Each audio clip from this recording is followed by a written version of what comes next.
KLTV soundcheck, KLTV soundcheck.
Okay. Good morning. Welcome to the Tuesday meeting of the VOCC. We're pleased to have North Lake Church with us today to lead us in invocation. Joshua? All right, let's pray. Lord, you told us to come to you to ask for wisdom, and we are doing that this morning. Coming to you, the source of wisdom, asking for guidance in this meeting today. We're asking for our commissioners. Would you give them wisdom and discernment? Give them your blessing. Lord, as they make their decisions and review their various agenda items, Lord, would you bless them? Continue to bless our county, Lord. We are thankful for this county and the resources that you've blessed us with. Would you continue to shower your blessing on us?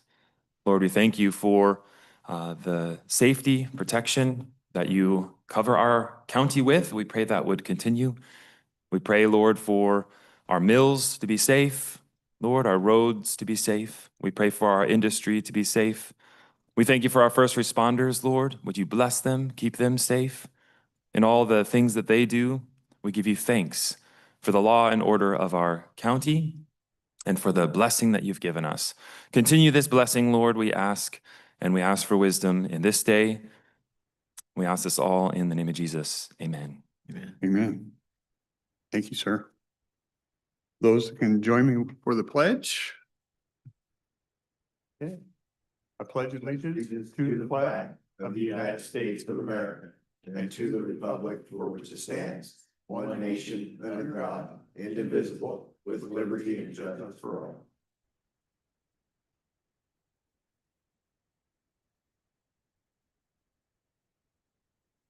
A little bit about today. We do have Board of Health at 10 o'clock, so we'll be mindful of that. We have put out a notice that we have Board of Health applications. I think we're having them due September, end of this month, end of August, and then interviews for those positions in September. So just so you're aware of that. Okay, I'd entertain a motion for approval of minutes from August 17, 18. So moved. Okay, we have a motion to approve minutes. Any corrections, comments, anything on the minutes?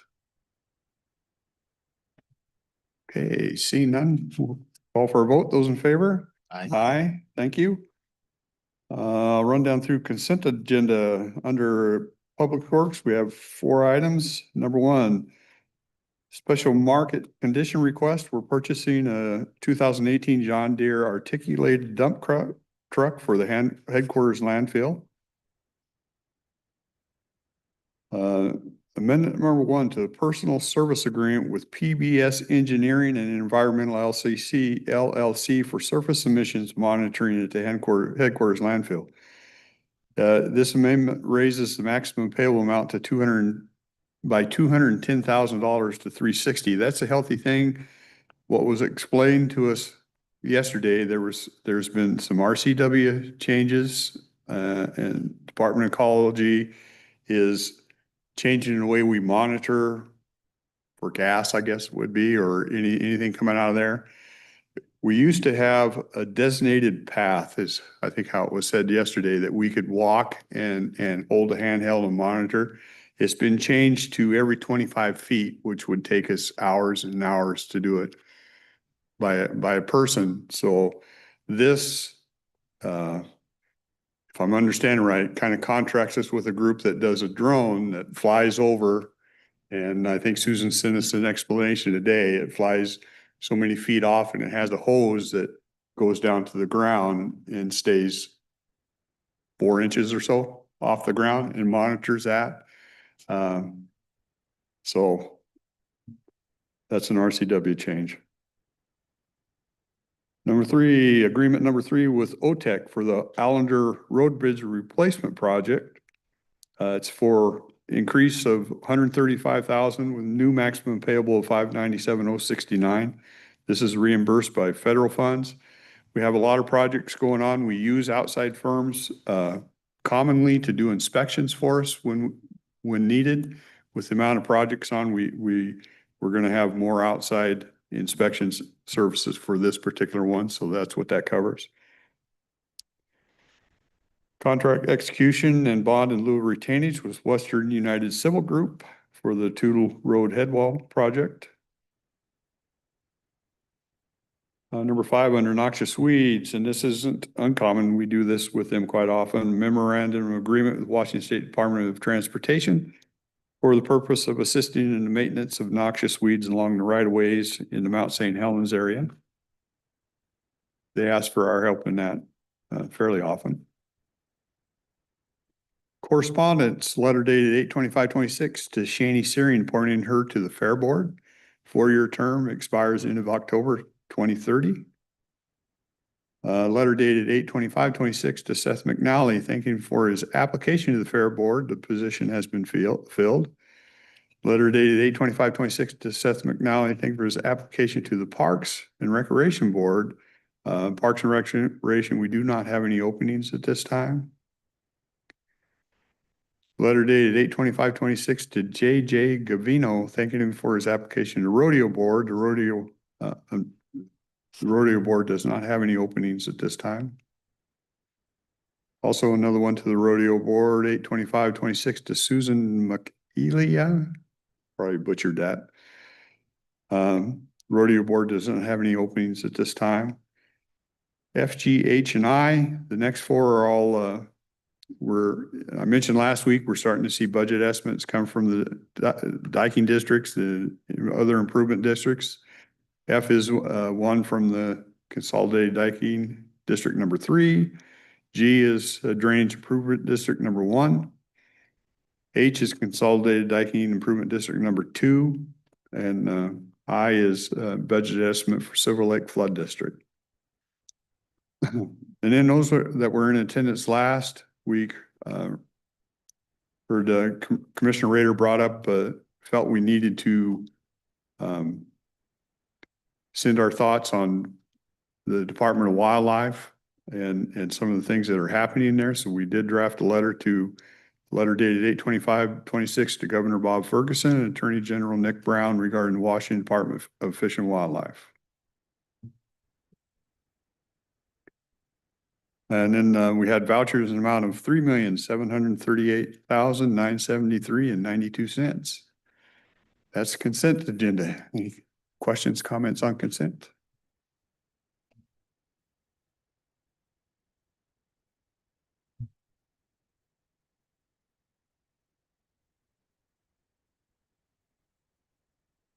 Good morning, Commissioners. A couple of comments. Your item 2, I'd throw a giant red flag up against that because that's called some more unfunded mandates coming in.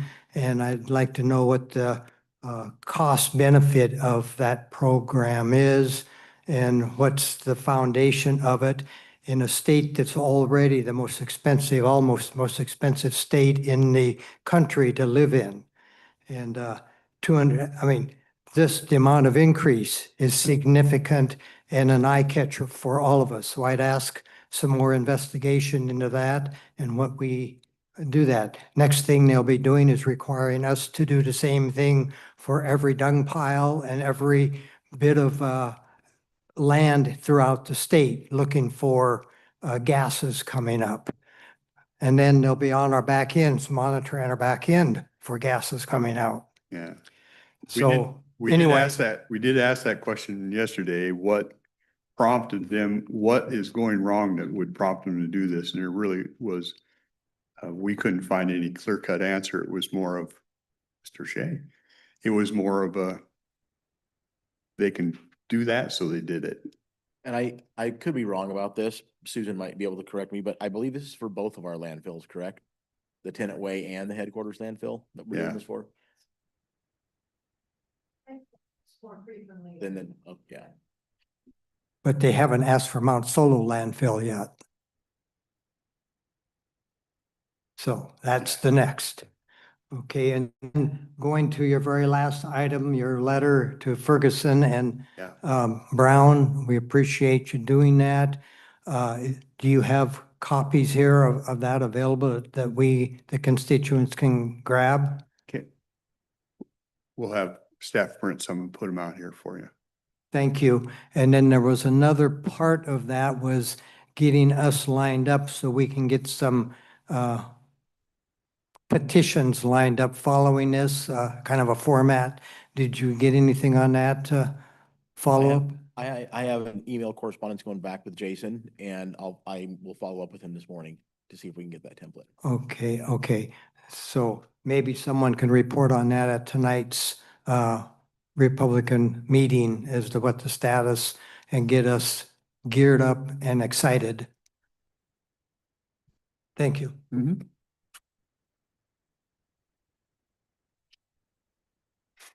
Any other questions on consent? Okay, seeing none, I'd entertain a motion. I move approval of the consent agenda. Okay, we have a motion to approve. One last call. Seeing none, we'll call for the vote. Those in favor? Aye. Thank you. We have one motion item today, Jessica.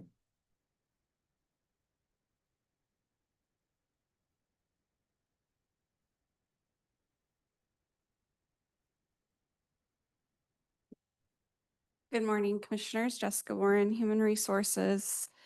Before you is a 3-year collective bargaining agreement from January 1st, 2026 to December 31st, 2028 between Cowlitz County and the Cowlitz County Sheriff Deputies and Sergeants Guild. This agreement covers 43 employees, which is 7 sergeants and 36 deputies. The agreement represents a negotiated settlement reached after approximately a year of bargaining and also mediation, and it provides wage increases over 3 years while avoiding the uncertainty and added expenses associated with binding arbitration, allowing the county to maintain mid-range salaries amongst our comparables. The changes include wages for 2026, a 5% increase, and for 2027, a 4% increase, and 2028, a 4% increase. It also includes an increase of an additional 3% for sergeants in recognition of additional responsibilities for managing animal control and behavioral health, as well as becoming closer to the midpoint of our comparables for sergeants. Other changes include the addition of a double time pay incentive for 6 high traffic holidays when a deputy is called in on unscheduled overtime, an increase to uniform and equipment allowance up to $1,000. It was previously $675 to account for the rising uniform and equipment costs, an increase to the education incentive of 0.25% for AA and AS degrees, and 0.5% for BA or BS degrees. The settlement also updates several operational provisions and makes targeted adjustments to positively influence recruitment and retention, including a safety release time to establish language, ensuring deputies receive sufficient rest following overtime worked for specialty assignments or emergency response, and lateral hire longevity and vacation, allowing qualifying lateral hires to receive credit for prior law enforcement service when determining their longevity and vacation.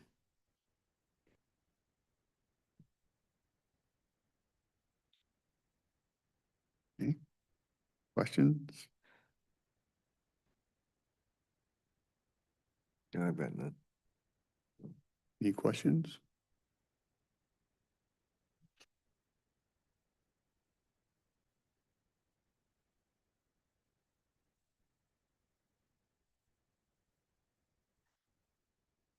Who represents the Sheriff's Association in the bargaining? They have an attorney that represents them, and then a member of like 5 employees that sit on their bargaining group. Okay, so you're not affiliated with any of the Teamsters or the other unions like we had at the sheriff or the, Correct, they're a guild, so they have an attorney that represents them. okay. So the next part of this question, 13% increase over 3 years. Is this looking a mirror backwards at catching you up? Or is this guaranteeing us 13% inflation over the next 3 years et cetera, that we're all geared to be paying and automatically look at the costs going up? So year one is typically to get us up to that midpoint of where our comparables are for those interest arbitration groups. 2027 and 2028 are more predictable, trying to keep that midpoint while maintaining that CPI increase. Normally, the agreement, if we wanted to try to keep a handle on overall benefits as well as costs, would be geared to an inflation rate rather than automatically telling us we're going to have 4% inflation over those 2 years. It just puts us in the line for added costs for all of us, where if you do it with inflation, it keeps them at a rate that keeps them equivalent and in line with the cost of living. Any comment? No comment. You don't often see CPI with these groups. We did discuss CPI in negotiations, and they weren't interested in that because they wanted to be able to maintain that midpoint with their comparables. And we look at other contracts that have settled and what they've settled on. Well, you said they aren't interested. You're representing us also, the taxpayers, and that association for the automatic costs that we're going to incur. I appreciate law enforcement and all of that, but it is very important that we try to keep ourselves in line too, is the payers of that. And that by keeping it in line with inflation, a rate, et cetera. Therefore, we're not guaranteeing inflation and costs on us. Thank you.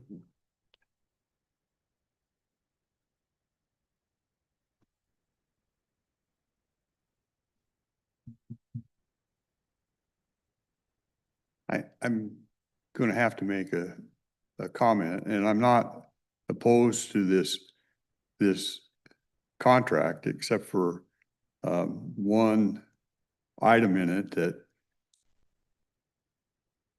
we were told about, but I question that it was explained very well, because the first time I became aware of it is when another group used it as a reason for why they should be where they're at.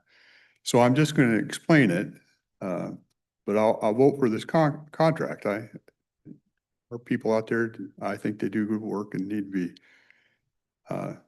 done. And I have no issue with the sergeants getting a little bump, because they are taking on animal control, and they're taking on they took on behavioral health, taken on animal control, and they are taking on housing of the animals. So I get that. There's provision in this contract, and it came in way before my time, where there's always a guaranteed gap of 15% between sergeants and the others. That's a guarantee. Whatever happens, that has to be that 15% gap. This one increases it to 18. And I struggle with that because it will affect other accounts. I'm told, well, these are different unions, they'll do different, but I've seen it. I've lived it. I listened to it, and I know it does. And I don't think that's a good thing for the taxpayer. So while I don't disagree with any of the compensation in this, I disagree with the increase of that gap. Now, I'm told we were told about that and we agreed to it, so I'll support this, but I think you need to be aware that that's there, and you will see it cause issues down the road. Well, I guess I'd like to say yeah, if we, in the course of negotiations, it goes over a long period of time, and we get told as steps as it goes through, and we become aware of those things, and we discuss them and agree to things. Sometimes maybe in the heat of the moment, we don't ask all the right questions, and we don't pursue everything to the nitty-gritty that we should. And if we overlooked or our oversight at the time, didn't ask the right questions, I guess part of that responsibility falls on us. I accept the responsibility. I'm here, and if I missed something, my bad. But I agree that the ongoing negotiations to the benefit of the people doing the job, that we need to keep them in line with our other what they call comps, comparable counties, to keep our qualified people and keep those people working for us and not lose them to other counties. So, I'm gonna support it, absolutely. And hope it all goes well from here. I don't see what you do with one union necessarily equates to what you do for another union. In this case, the Officers Guild is a specialized group of people. They're not clerks, they're not secretaries, they're in a different class. They're specialized, they've got specialized training, they've got specialized equipment they have to have. In an emergency, they're on call 24 hours a day. It's not like you can just pick up the phone and call your local rent-a-cop and say, give me a police officer who's got all this training and can put on the badge and go to work in 5 minutes notice. It doesn't work that way. So I'm comfortable with what we're doing. Well, I got to offer a different perspective. Number one, we pay people to negotiate these contracts for us. It's their job to make sure we understand them. I'm not a contract specialist. I'm not a lawyer. I don't work in that arena. We have staff that are supposed to make sure we understand every detail of this thing before we do it. So if that's just an expectation, I expect the same thing when we contract with a person to monitor our landfill. I'm not an expert in that. I expect them to take care of that and do it. Number two, I don't believe and you've heard me say this before, market is what somebody's willing to work for. And if we don't have heavy turnover and we have jobs filled all the time, then that's the definition of market. When you play these games where you go out to other counties and that's just, and I get the game. It's a tool used to keep increasing your base. You're saying, okay, well, we increase. Now another county's going to say, well, look at Cowlitz here. We got to keep up with Cowlitz. And then they'll increase and we'll go, oh, look, Skagit's here. We got to keep up with Skagit. Your market is local. If people are willing to work in this arena for what it is, that's your market. And I forgot my third one. But anyway, that's just a different perspective. I don't necessarily buy that. But I'm supporting this, and I've told you, I don't have any issues with the percentages. I just don't think the gap should have been raised, and I think that should have been better clarified.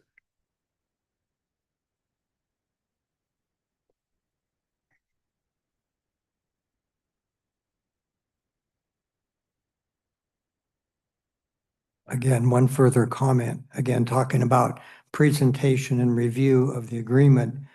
If you commissioners did not see a projected cost increase over the next years for this hitting our budget, then staff and you failed in doing a due diligence in reviewing the contract. And when 15 goes to 18, if you didn't see a line item that said, this is going to cost us this amount additional over the next 3 years of this contract, not that it's bad or good or whatever, but the decision process of costs versus return versus alternatives, et cetera, that's what we're engaged you commissioners to do with the staff preparing you for doing that. Ron, I gotta say, I agree and can appreciate your point. And one of the things that we have done to help alleviate these types of situations is we have had and asked Sean and or Jessica to be in executive sessions when we're talking about this so that he can tell us how this implicates the budget, where it's coming from, that type of stuff to help us with this very thing that we're talking about right now. So did you see the increase, that sideline item that Commissioner Dahl just referred to? No, and this has been ongoing for a year. And so that's where the oversight was, that it was probably presented to us a year ago, 6 months ago, 7 months ago. That's good. But because this has been something that has happened, we have recently had Sean and Jessica in our executive sessions to prevent this from happening. I'm just wanting to propose one other possible compromise. Instead of giving the total amount they're asking, go to each bracket and go and increase it by half. And maybe that would alleviate some of our budget problems because we, as a county, we don't have that much money to keep on raising. We might not be totally comparable to everything else, but we're close. How about just half of what they're asking? Would that be a possibility?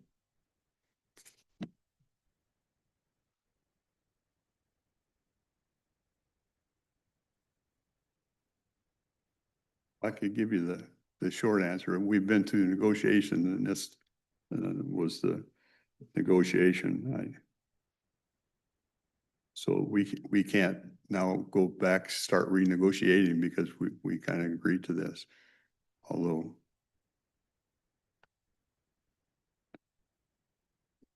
obviously I believe it wasn't clear that this differential was gonna grow. And I have to take issue with that, but other than that. Any other questions on this? Okay, we'll call. Did I get a motion or did I ask for a motion? Not yet. Okay, then I'll entertain a motion. I move approval of the Sheriff Deputy Sergeants Guild Collective Bargaining Agreement. Okay, we have a motion to approve. Last chance. Okay, we'll call for a vote. Those in favor? Aye. Thank you. We have 35 minutes till Board of Health. So if you have anything else you want to talk about, we have some time.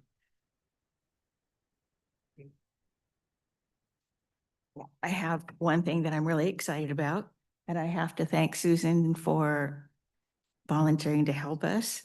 The ladies of Castle Rock are going to form and get a petition and send it to the State Highway Department for the improvement of that stretch that we're all talking about on West Outside Side Lexington Highway. there?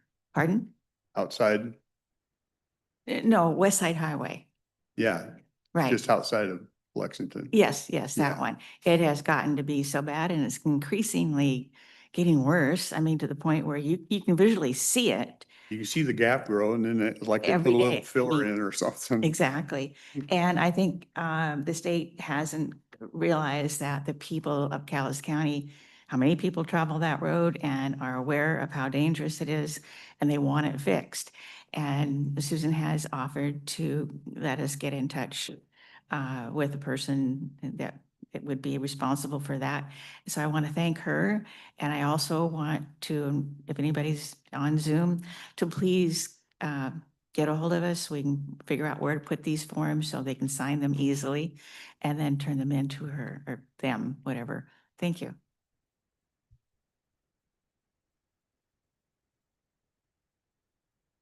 Anything else?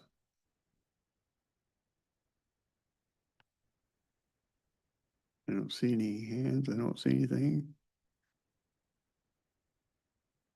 Oh, Mark Smith's got a comment. Any update on request for amicus briefs?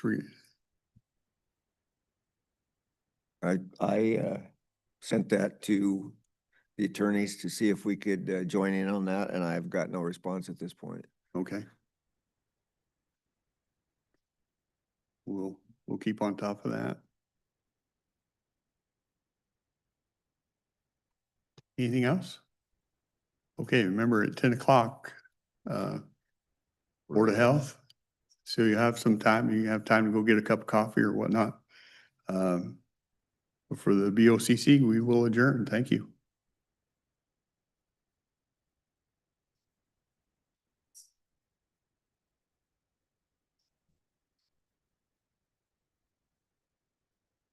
Hey, Rick, what was that? Like you just talked about the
She spoke, Ellie.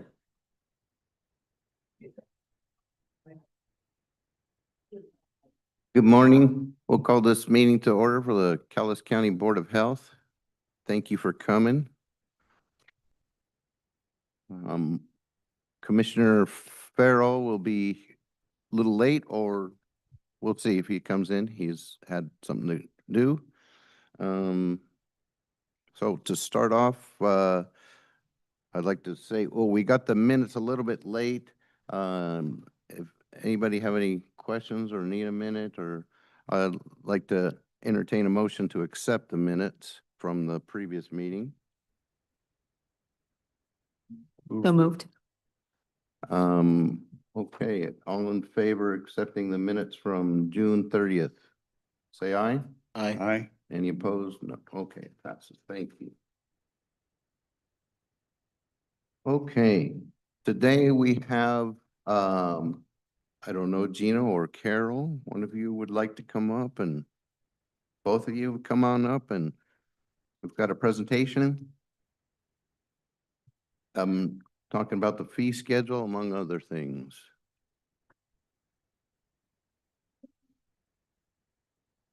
And I see this is a resolution.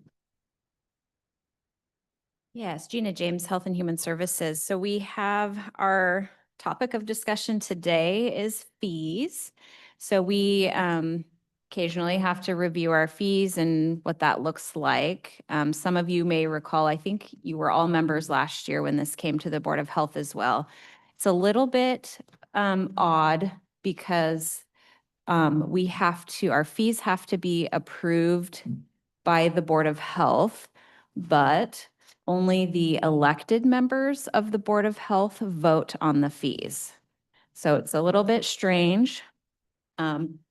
I didn't make it up. So it's approved by the commissioners in the capacity as Board of Health, Yes, only, Yeah. only the state. yes. Well, sorry, a recommendation from the board to the commissioners, how I understood it. So, no, and I think with this one, the Board of Health has to approve it, but it's only the elected members vote on it. So I don't know that it would go back to the commissioners Oh, because it has to be approved by the Board of Health. Just the elected members of the Board of Health. So okay. very odd. And I'll give you a little bit of context about why that could be different in a different county, that it might make more sense. Is in a county that has like a health district that has multiple jurisdictions joined together. So like in Tacoma, it would include some city officials that are elected officials. So they would act as Board of Health members. So it would be, there could be county commissioners, it could be city councilors that are all on their Board of Health that do it together. So I think that's, for us, it seems weird because it's duplicative, but in another county, it would be a whole different thing. So you have two documents in front of you. One is a redlined changes version, and then the other one is a clean copy, essentially what it would look like finalized. I'm going to kind of go off of the redlined version for discussion. Overall, in general, we looked at what we're suggesting is about a 3% increase to fees. And that's to keep up with cost of staffing and everything. So in general, that's what you'll see is about a 3% increase to the fees. There's some exceptions, and we'll kind of go through the different program areas and talk about those a little bit, but kind of overall, that's what you'll notice. So please feel free to stop us at any time if you have questions. I'll just kind of go through the program areas and identify what we're doing here. So the first program area, vital records, we're not suggesting any changes to those fees. They're pretty minimal. And so we're just suggesting to leave those as is for this year. The same with food worker cards. Our water recreation program, we are suggesting, again, the 3% increase. We have, you'll see in the red line portion, We're changing a late fee to permit reinstatement fee, and you'll notice this throughout in the different program areas where we're just kind of changing the language from something being a late fee to reinstatement. So with a lot of these things, folks aren't necessarily required to renew. They may be if they want to continue doing that certain work or certain business, but until we'll let it expire if they want to expire. If they want to continue doing business, there's an additional fee to reinstate that if they've let it lapse, because there's additional work we have to do it gets closed out, and then we reopen people if they let it expire. If you renew before it expires, it's cheaper. So, because we don't have to do that extra piece of closing and reopening. So you'll see that throughout instead of a late fee, a reinstatement fee. So just want to point that out. On the water recreation, Gina, Mhm. for the pool, is Mhm. that for in-ground pools? Yep, and I'll be specific about what kinds of pools we're talking about. We're talking about public pools, not individual pools. So these are public pools like you would see at a hotel, for example, that have the public swimming, or like the YMCA, things like that are open to the public. Not the things in people's backyard. Not in your backyard, yes, not your Costco pool. I was gonna say, I didn't pay a $400 fee, so not good. You owe us money?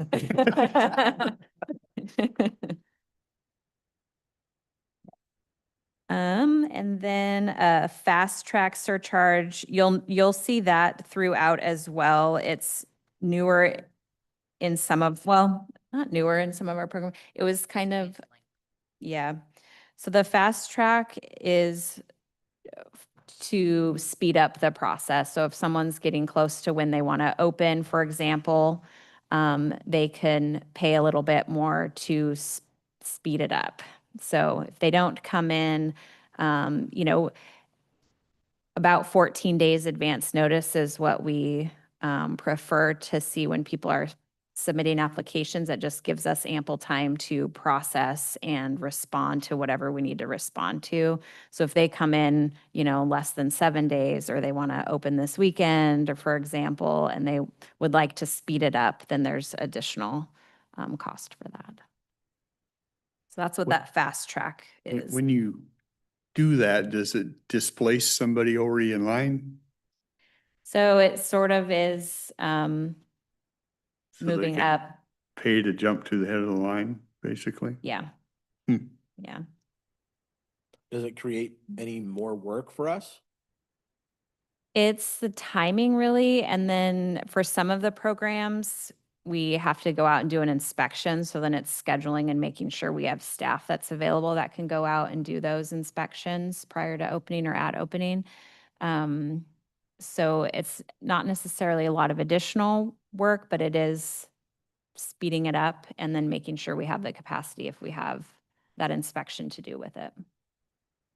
Can I ask, do we look at the people in line and say, is this going to negatively affect somebody that's doing it the other way? I mean, So I say another person's in there and they have a date they want to reopen, and they're expecting that. Are we going to push them back, or how do we manage that, I guess? Yeah, I understand what you're saying, because we don't want to delay other people because somebody else chose to pay more to have it done more quickly. And we wouldn't delay somebody, we wouldn't say, oh, you can't open because we have to process this one first. We wouldn't get into any of that. Sometimes we don't know when people want to open, and sometimes they don't have an opening date. So there are times where we just don't know that piece. They're just working through the process, and they'll open when they can open. Yeah. So I would just ask that you stay cognizant of that, because it's not right to affect somebody else just because somebody's willing to give you an extra $100 or whatever it is. yeah, I definitely understand that. And we mostly are offering it to kind of on the flip side to allow people to open when they want to. Otherwise, we might be saying, we just can't get this done in your time frame, which sometimes does happen. So, yep, I understand. Yep. I have a question on, excuse me, line items 59 through 62. Talks about nonprofits and their permits. And those have been just eliminated from this sheet, and they still get a 50% discount. They still have to get permits. Yeah, so let me clarify what we did there. So you'll see on that section, and you're looking under the temporary food section. Yes. So there's a lot of red line there you see in the middle. So we did some restructuring and some simplifying with these fees in particular, partly because we're working on a big project right now, transitioning our food database, and streamlining is important for that process. And so that's part of it. But we also looked at some of our data and information about what permits we're issuing, how many we're issuing in other categories. So you'll see kind of in the ones that are a strike through, for a lot of the categories, we have a low, limited, and high option. And in the revision, we are sort of combining some of those. So now what was limited and low is risk level 1. So they're kind of combined into one category versus two separate. And part of that is because we didn't do a lot of the low category. And so we combine it with another one. To touch on your question about nonprofits, we had them previously, kind of had them separated out in multiple lines for the different types of permits. So there was nonprofit low, nonprofit high, nonprofit multiple high, nonprofit multiple low. And so we just kind of combine those and are offering a nonprofit discount at 50% as a single line. So it applies to all of the permits in that category versus having a line for each category, if that makes sense. Yeah, no, thanks for the clarification. Yeah, so we'll still offer that discount. We just have it listed differently. Give me an example of what makes an eligible organization. Yeah, we've been talking about this. A 501c3 is often what you hear. There are some additional groups like veteran organizations that it's a 501c10 or something like that. It starts with how they organized. Yeah, Okay. yeah. And so we're in the process of, really defining kind of what those status organizations would look like. 501c3 is the most commonly known, but there's a couple others that we don't want to leave out too, like the veteran organizations, or there was one other one. And historically, we've really just done the honor system. We've just said, oh, you're a nonprofit. Okay, great. But now we want to make sure that people aren't taking advantage of that in some way. So we're going to do that better in policy.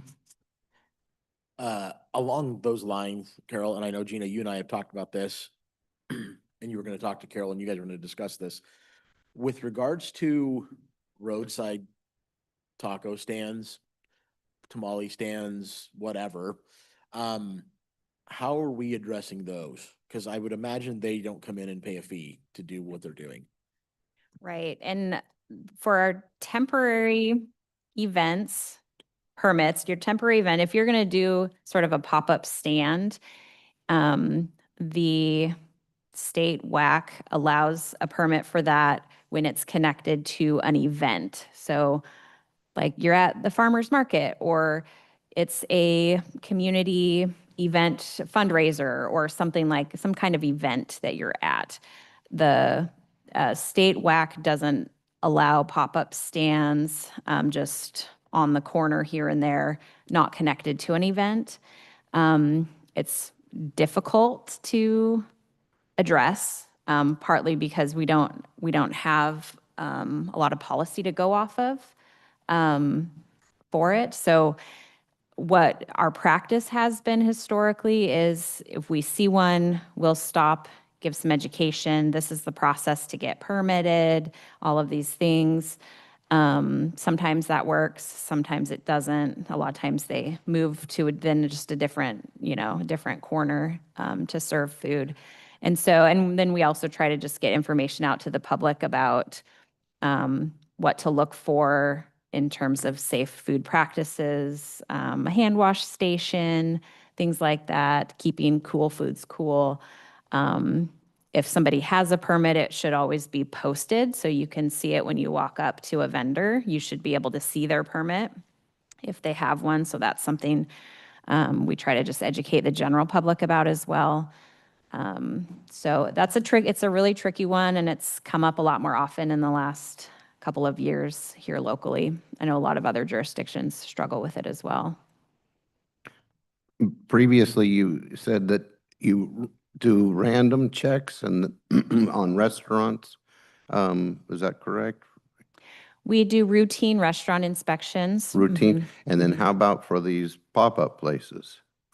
Well, a part of the tricky part is we don't always know, right? It just Like, pop up on Facebook, hey, so-and-so's at whatever corner. yeah, we don't really, unless we're just out driving around and, we see it or we're on our way to one of our routine inspections, we happen to see, a lot of times there's folks that pop up on West Side Highway or, there's certain corners down in Woodland or in Kalama that folks kind of pop up at, but we don't always know when that happens. And so sometimes we'll get a complaint in that says, hey, this, someone's selling this on this corner, and we might try to stop by there when we're out and about. But it's hard to know when it's going on, and Complaint driven mostly. it's mostly, yeah. Or like I said, if we're out doing routine stuff, we might just stop on our way back or something like that. But I see you selling knives on a corner. I'm gonna stop and educate you. Don't need a permit for the knives though.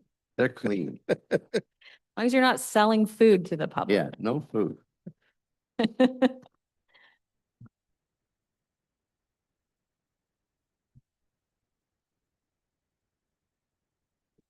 Yeah, sure.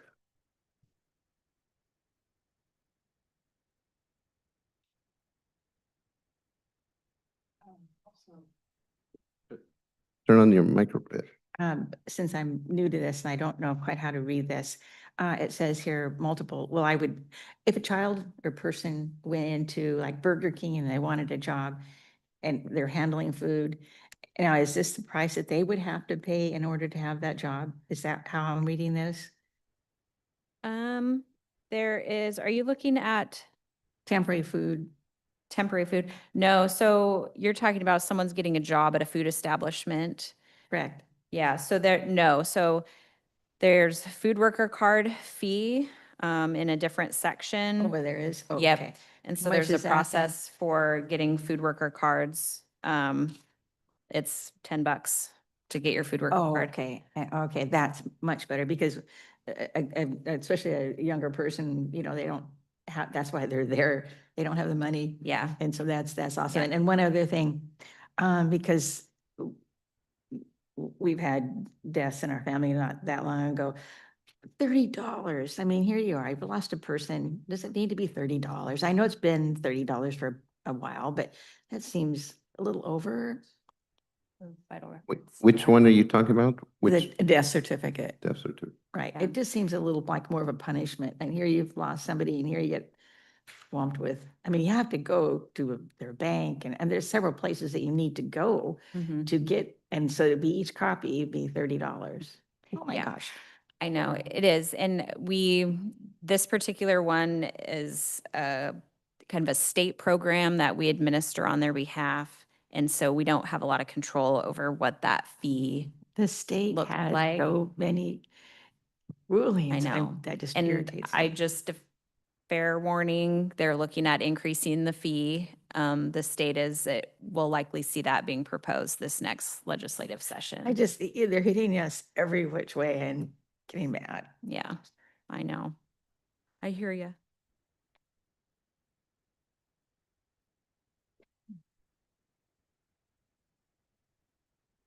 And just to follow up on that, that is per copy, $30 per copy. Per copy. Yep. Yep.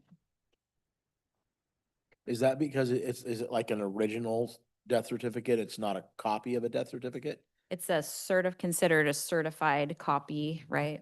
Yeah, it's it's a not certified Xerox. copy, correct. It's going to be, have the seal and all the, and the watermark and all those things. And also, oh, I was going somewhere. Dang it.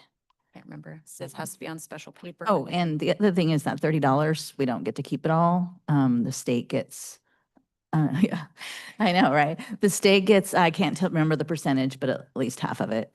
And I believe that part of that, what the state keeps, you know how the coroner's office can get reimbursed from the state for autopsies? I believe a portion of that goes towards those autopsies. So there's like 3 different divisions of the fee, and I believe part of that goes into that fund for paying for that. And Yeah, we don't have a lot of control, but I You might- understand Paul's point. When my wife passed, I had to have 7, 8, 9, because different places require them, they just don't take a photocopy. And I'll tell you that every county has a different timeline for which you can get those. For us, it's pretty much next day after 2 o'clock. Yeah. When my father passed away in Pacific County, it took me 6 months, and I gave up after 3 months and bought him here and had him next day. We all print from the same system, but it's kind of a capacity thing too. just one more follow-up, just out of curiosity. So if the death occurs in our county, and who certifies that? The coroner or HHS? It depends. Regardless, we have a final sign off on all death records through Dr. Krager. He doesn't review every one of them. He does review some that are may have special circumstance.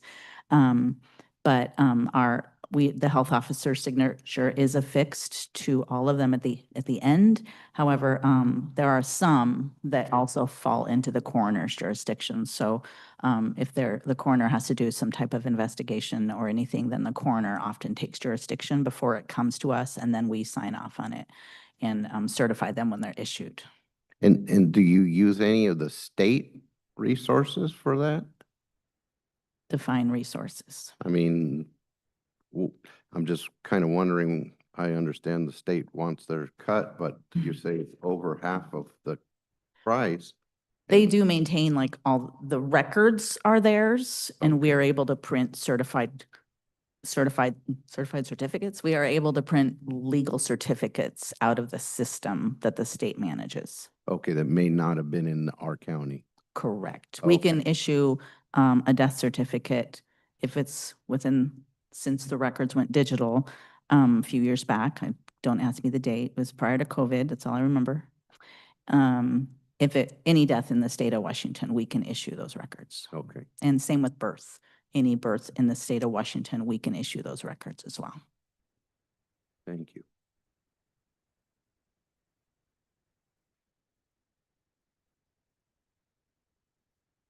One of the other areas I wanted to highlight under annual food, so I'm looking at page 4 and page 5.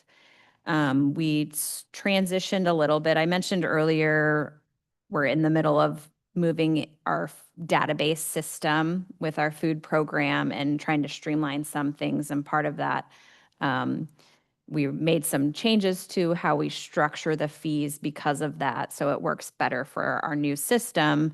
So with that, you'll notice what we have as a structure is a base fee and then some add-on components. So where it may have been a combined fee before, complex or multiple at a higher amount, now you'll see a base fee with some add-on features.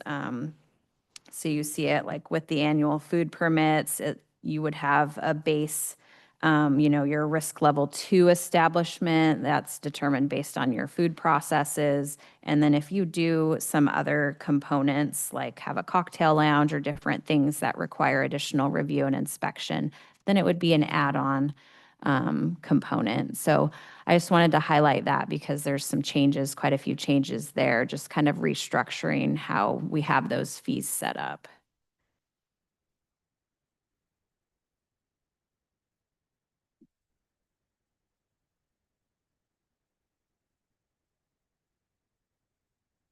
And then the remainder of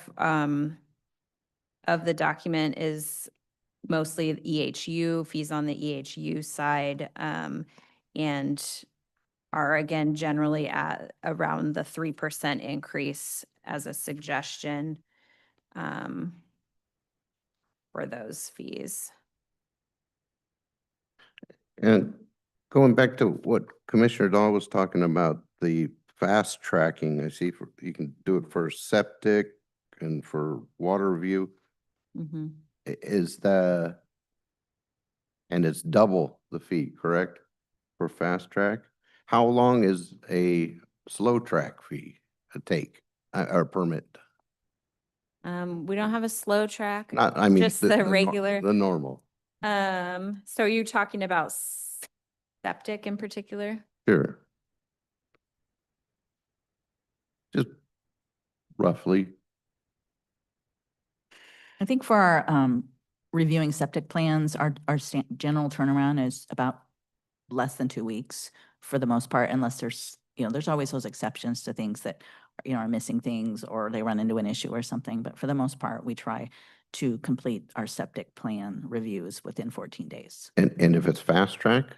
This fast track is new. It was requested by our professionals locally when they have a project that they want to get done really quick for whatever reason, whether they're trying to beat the weather or I think sometimes it has to do with people's mortgage and escrow, if I remember correctly. Wasn't there a piece of that? I think sometimes they're trying to get to a certain point in the mortgage process and they have a tighter turnaround. So they actually requested of some type of a way to speed that up. So they themselves, the professionals, actually said they would be willing to see a double permit fee to have that review done in 4 days. So basically.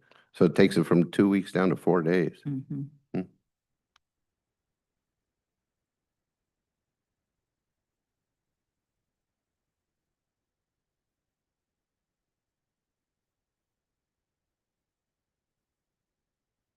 Sorry for the silence. It's not a technical error. I think we're all still kind of going through all these. Yeah. I would ask the same thing on that, just be cognizant of it. I'd hate to see a single homeowner trying to get a house done and a developer comes in and takes it. I think you know where I'm going on that, and just ask that we be cognizant of that and not hurt anybody in the process. I think our usual response is probably to shift work, but not maybe more administrative work off to the side and concentrate on that rather than shifting other permits to the side would be what we would likely do.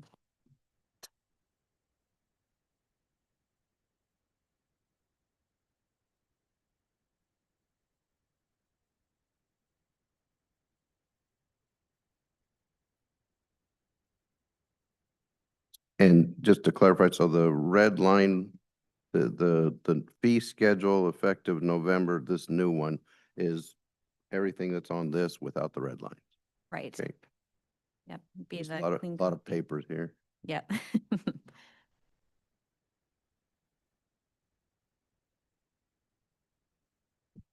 Does anybody else on the board have any questions or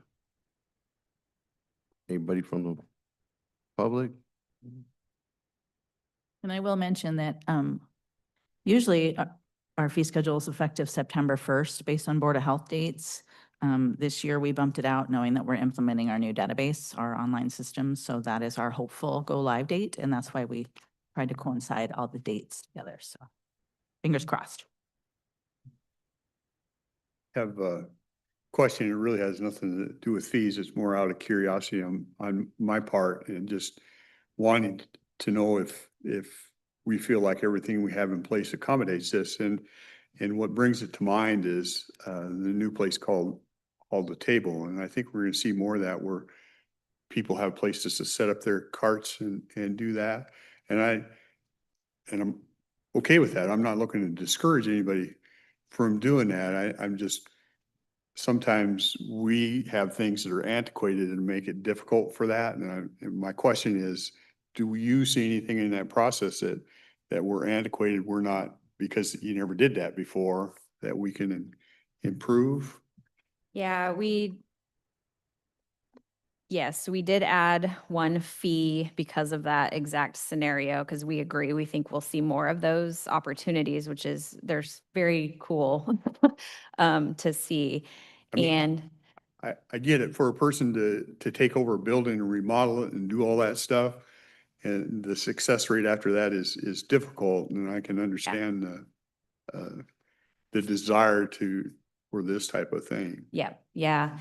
Each of those food trucks, each of those mobiles, we call them mobiles, have to get a permit with us, and they have to identify certain features that they have access to, like a commissary kitchen, so that where they can cook foods, and then serve it out of their mobile. Okay. I get Access you. to bathrooms and some, where's your sewer or where's your wastewater going, things like that. And so we do that as part of our review, and we've had that existing process. We added the commissary kitchen to use, so we didn't before have a way to accommodate folks that were just accessing a commissary or having a commissary kitchen if you weren't a restaurant. So we see that in other counties where you just open a kitchen for other people to utilize, like the food carts and what have you. So we have an option available for that now. Is that what a commissary kitchen is? Does the permit follow the person? Say you have somebody sitting at the table now and somebody opens and pick a place, Castle Rock, whatever. And they say, no, I think I'd like to be out there. Does everything they've done follow them out there, or do they have to start over? No, their mobile unit is what is getting approved. Okay. So Wherever they there take might them. be some brief review just to make sure that they're still able to have the connections that are needed for that mobile unit. Like I mentioned, like where's your wastewater going, or what's access to bathrooms for staff, things like that. But it goes with their unit. So like Double Don't J have a lot food of truck things that that, get in the way of them wanting to. so like do Double that. J's food truck that you see all around the county has the same permit as the waffle one that sits at the table. So they can Okay. really take that and go wherever they want, as long as they meet, they have places to dump and electricity and all those. Like you said, that was just more personal knowledge on it. Yeah, it's a good question. And I think you're right. I think we'll see more of that coming up. I heard there might be one in Kalama someday. Mm-hmm. Wouldn't surprise me. Yeah. Anybody else have any other questions or comments? So then you'd like to proceed with the resolution then here? Kelly, would you like to read it? Kelly, I got a quick question. I'm sorry for being late. DoorDash, people who pick up food and transport it from a restaurant to somebody's front door, are they affected by this? No. Good question. So when we see stories about people getting their food and somebody ate half the burger, Yeah, we permit the restaurant that it's coming from, but essentially the way DoorDash and those services work, it's getting released, it's considered the same as getting released to the customer. The customers hired that service to pick up their food or whatever, and so it's considered the same. So once it leaves the restaurant and goes with DoorDash, we are not involved in okay, what that looks like. thank you. Yeah. That's a good question though, because that has seen a lot of that We do get some complaints. and some dirty Yeah. issues, dirty issues too. But that's a consumer business function. I don't think we need Yeah, to be in the just middle of delivery. that. It's contaminated. That's between all I need restaurants is coming to calls the front on my door. burger was half eaten. Yeah.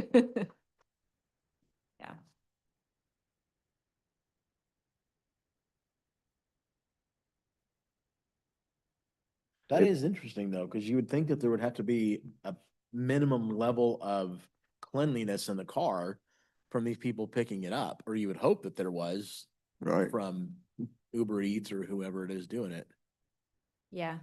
I mean, I guess someone explained it to me the other day, like it's, if I pick up my groceries from the grocery store, they're in my car. I might leave them in my car for an hour or 2 hours, that milk's sitting there. It's kind of the same, should I get right home and get it in the fridge? Yes. But it's kind of the same, thought of like, who knows how long their drive is? I don't know.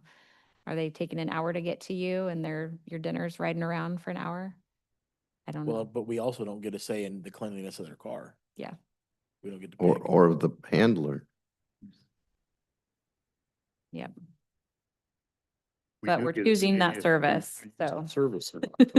Yeah. There's a price to pay for everything. Mhm. Yep. Just hope the person delivering the food isn't got 2 dogs, a cat and a raccoon in the car with him. Yeah. Yeah. Just going on that same idea, so is the Domino's delivery guy have certain regulations compared to a DoorDash person? That's a good question. I know because they're the food establishment delivering the food. That's a good question. I'm guessing there's time control requirements in terms of delivery and how quickly the food would have to go from the restaurant to the customer. Those time controls, is that set by the company? Their Set by food code.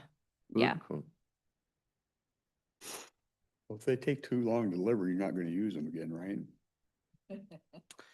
I mean, I'm not so worried it- about The the assumption time. is that whatever restaurant you order from, I don't care which one, the assumption is when it comes off of their stuff that it meets all code and it's ready to bring you over if you're sitting in there or they're taken out. If you Mhm. got a driver that's take you 2 hours to get there, I wouldn't hire him again. We can't Not protect so, everything, yeah, Kelly. you can't, you're right. It would be tough, but And a reminder, you can go to our website anytime and look at food inspection results. It's pretty interesting. Change your eating habits. yeah, pick it up myself. Does your site, like, if you get complaints about DoorDash or Domino's delivery, are those on your site that there was an issue? Not necessarily the complaint. If we get a complaint for a restaurant that we permit, depending on the nature of the complaint, that kind of drives our response. And so sometimes we'll go out and do our routine, we'll prioritize our routine inspection for that establishment and go make a visit and kind of get eyes and verify the complaint or address it. Sometimes we'll send a letter to the establishment, just like hey, we got this complaint about your establishment. We're not saying it's true or it's not true because, you never know the validity of the complaints that come in, but I we'll think just we get a lot send of complaints notification. from previous employees of restaurants. We can check your lot. website or we can just look on Facebook. Yeah. Or both? Both. Yeah. Both. Yeah. Okay, well, if there's no further questions, we'll proceed with the resolution. Yeah, if you could, please. Is there a number on this resolution? Not yet. And this is what they explained at the beginning, that the 3 electeds on this committee vote on this, not the whole committee. So it's, In the matter of amending fees for services provided by the Health Department, whereas fees for the Cowlitz County Health Department were established by Resolution Number 25049, dated August 26, 2025, adopted by the elected members of the Board of Health, and whereas, as provided by RCW 700567, the department's fees must be established through the Board of Health, and whereas the department has proposed amended fees, and whereas it is in the county's best interest to rescind Resolution Number 25049 and to adopt the amended fee schedules to maintain a financially stable fund. Now therefore be it resolved by the elected members of the Board of Health of Cowlitz County, Washington, that effective November 1st, 2026, the fees charged by the Cowlitz County Health Department shall be set out in the attached schedule. So that's the resolution. So it's proposed to the 3 commissioners. Any further discussion on that? Just out of curiosity, a lot of times we do things, there's like the public has an opportunity to respond. Is it the same with you? I mean, do the restaurants get a previous notice that these things are out and they have a chance to respond, or is it different? Is that not a requirement in this arena? It's not a requirement in this arena. Okay. Our fee structure is based on our staff time and hours to do the service. But for these particular fees, it's not a requirement to do that, so we haven't done that. Okay. It just, like if we do building planning, it's subject to a public clearing and people have a Mhm. chance to talk on it. I Yeah. was just curious if the people we worked with had that same, but it's a different set of rules. Yeah. Okay. Anything further? Put it to a vote. All in favor of passing this Aye. resolution? Aye. Aye. Any opposed? No, passes unanimously. Okay. I'll just add my 2 cents. It's not a requirement. It might be nice to just kind of give them a heads up. You know, hey, I'm coming in August. We're going to say this might be Sure, Yeah. okay. just as a courtesy. I know it's not a requirement, but I kind of like to give Yeah, them a it'd be- courtesy if I can. A little bit of a week or something would be nice. Do you ladies have anything else to want to discuss or talk about? I think so. I don't think so. And I think Dr. Krieger might be online. He wasn't able to be here in person today. I don't know if he has anything to add or not. Yeah, Dr. Krieger, if you're interested, would you like to say anything?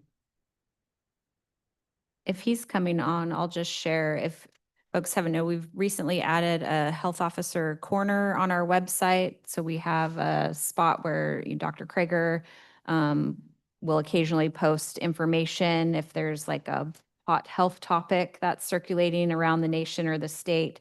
And he'll share some information there. So he has a couple different things posted on there right now. So it's on our main HHS website called Health Officer Corner.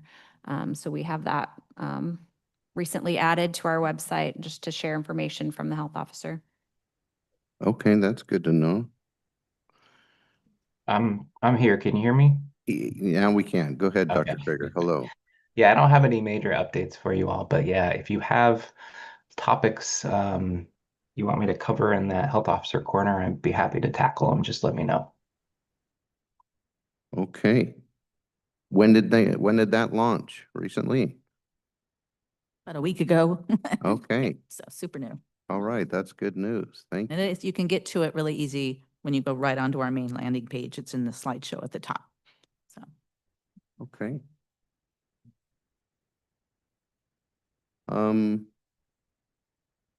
Can I ask, we mentioned it in the BOCC, but maybe mention it here. Can I ask Kelly to kind of give us a time frame? Because application, we did send notice of application for these positions, whoever may be online.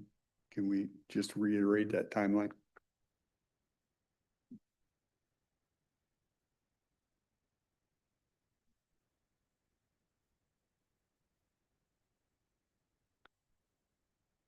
Yeah, we have the Board of Applications that are due on August 31st. They're available electronically, and if you need them printed out, you can also come in. We will print it out, or I can send you one to be printed and just brought in before 4:30 to our office on the 31st, which is a Monday. We will be holding interviews September 29th, and if we need more, we have set aside some dates in October, October 6th, October 13th, and October 20th. So those will all be at 10 a.m. Oh, sorry, not October 20th. October 20th is when the board will appoint the Appoint the members. new Yeah, board. sorry for that misspoke. Thank you. Yep, and we emailed out the press release to some of our medical groups, care providers, things like that, that might be in a related field. So we kind of sent that out with our listserv. Okay. No hands up, any public comment?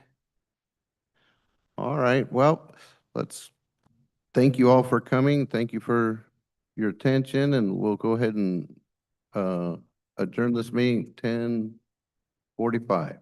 Thank you very much.